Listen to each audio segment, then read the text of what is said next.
Talagang hindi binigo ni Coach Timco ng paghawak sa team ng Gilas Pilipinas dahil sa muling pagkapanalo nito kontra sa Qatar. Ibang-iba nga talaga ang laro na ipinapakita ng Gilas Pilipinas simula na mag-umpisa ang ASEAN Game. Hanggang sa ngayon talagang pinabibilib tayo ni Coach Tim lalo na sa paghawak nito sa kanyang mga player.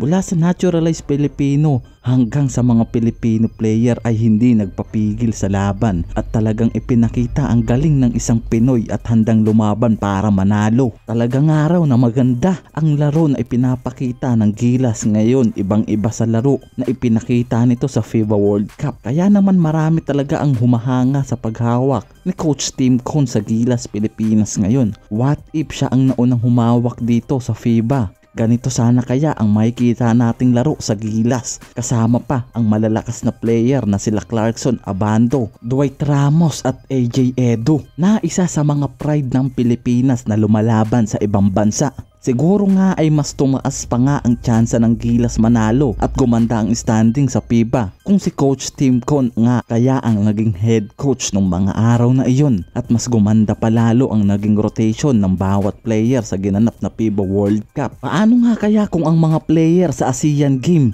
tulad nila Brownlee, Kwame at Perez ay naisama sa lineup sa ginanap na FIBA World Cup at nakasama ang mga pride ng Pinas kasama sila Dwight, Renz Abando, Edo at Jordan Clarkson, ay anong sa tingin nyo ang magiging resulta ng pagsasama ng mga ito kung ang mga ito ay naglaro magkakasama sa FIBA World Cup at ang magiging coach pa nitong mga ito ay ang coach na pinaka-veterano sa PBA at pinakamagaling na coach, walang iba kundi si Coach Tim Cone, na alam naman natin na may napakatalinong pag-iisip pagdating sa play at rotation ng kanyang mga player. At sigurado na ibang laro ang makikita natin kung sakaling magsama-sama ang mga player na ito sa Gilas Pilipinas. At maaari nga kaya na tumapat na ang mga ito sa lakas ng mga kalaban sa FIBA World Cup dahil ang ibang mga team dito ay may star player na nanggaling sa NBA, kaya naman masasabi na talagang napakahirap manalo at talagang malalakas ang mga player pagdating sa World Cup. Dahil para sa akin kahit pa ang mga ibang bansa ay pinaghahandaan ang mga player na isasabak nila sa FIBA. At sana ganun din ang Pilipinas pagdating sa mga player na kukunin para ilaban sa FIBA World Cup. Para sa akin ay hindi rin natin masisisi na matalo ang Pilipinas nung nakaraang World Cup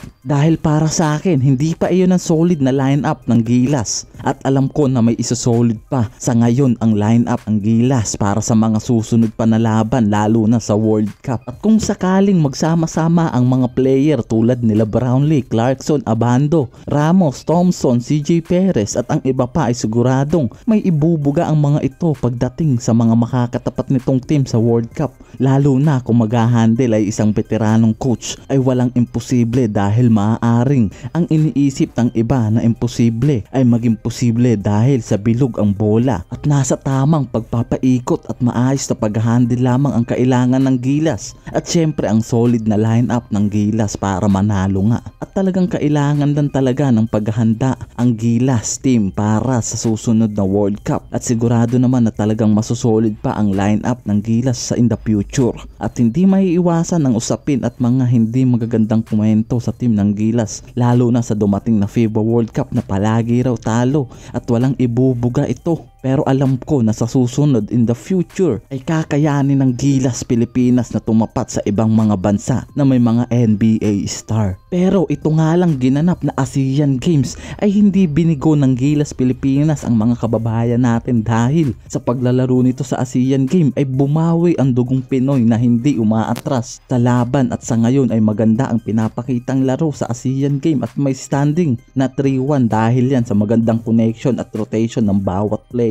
At syempre hindi mawawala ang magandang pag-handle ng coach sa kanyang mga player at sana nga in the future makita natin maglaro ng magkakasama ang mga player tulad nila Brownlee, Kwame, Perez, Abando, Clarkson, ang mga pride ng Pilipinas at iba pa na talagang may ibubuga sa loob ng court at handang lumaban para sa ating bayan. At isa nga ito maaari sa sinasabi kong dream team para sa Gilas Pilipinas team at sabik na ako kong makita ang mga player na nabanggit ko kanina na makapaglaro lahat sa Gilas Pilipinas, not now but in the future. Sigurado ako na mangyayari ito at alam kong marami rin ang mga gusto na mangyari ang aking sinasabi. Maraming salamat sa pagsama para pasukin ang buhay ng may buhay pero buhay ng ating mga idolo. Maraming salamat.